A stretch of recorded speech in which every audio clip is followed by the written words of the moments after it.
મોટા સાથે દોસ્તી કરો, પ્રેમ કરો. ભગવાનને માનવા શ્રદ્ધા ભક્તિ જોઈએ. સામાન્ય મનુષ્ય દેહધારી ભગવાન થઈ શકતો નથી. અનંતમાં ચેતનમાં જો સતત રહી શકતો હોય તો જ ભગવાન.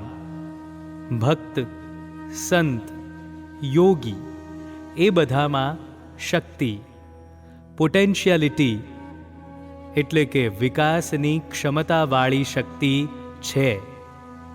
તમે સમુદ્રનું પાણી એક કાચલામાં લઈને ચાખો કે સમુદ્રમાંથી સીધું ચાખો, ખારાશ લાગવાની. સમુદ્રની અનંતતા હોવા છતાં એમાં ગુણ એક સરખા દેખાવાના. સમુદ્ર એટલે જેને સીમાડા નથી, અનંત છે. સમુદ્રનું પાણી કુલડીમાં હોય તો પણ ગુણ સરખા. મનુષ્યમાં ચેતન પ્રગટે તો ગુણ સરખા જ આવે.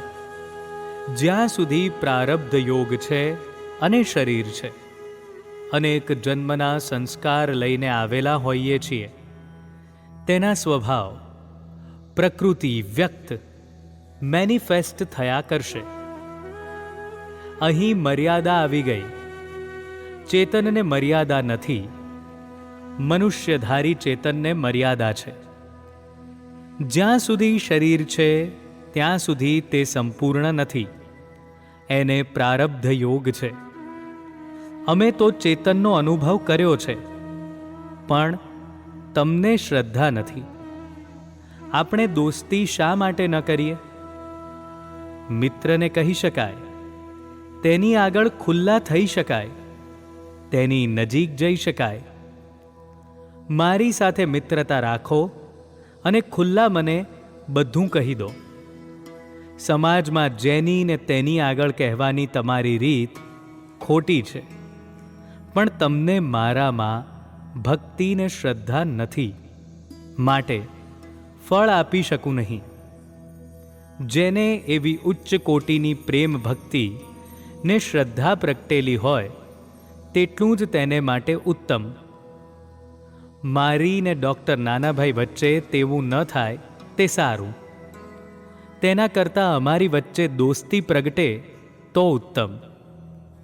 તેમ દોસ્તી થતાં પ્રેમ વધતો જાય તો માનવું કે ભક્તિ છે, લાગણી છે, ભાવના છે, માટે દોસ્તી કરીએ તે વધારે સારું છે.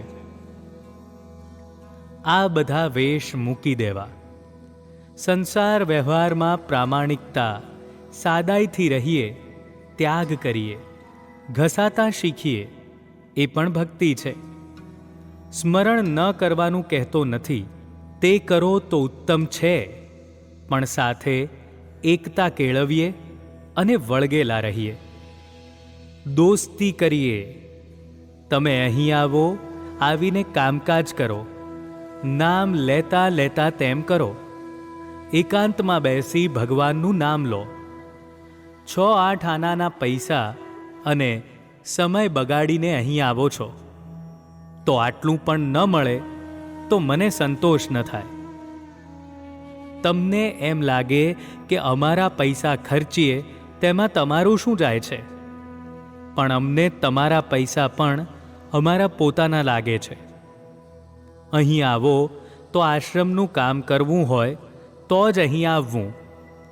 બૈરાને પણ કહું છું, ચોખ્ખી વાત કરું છું, પાછળ નહીં.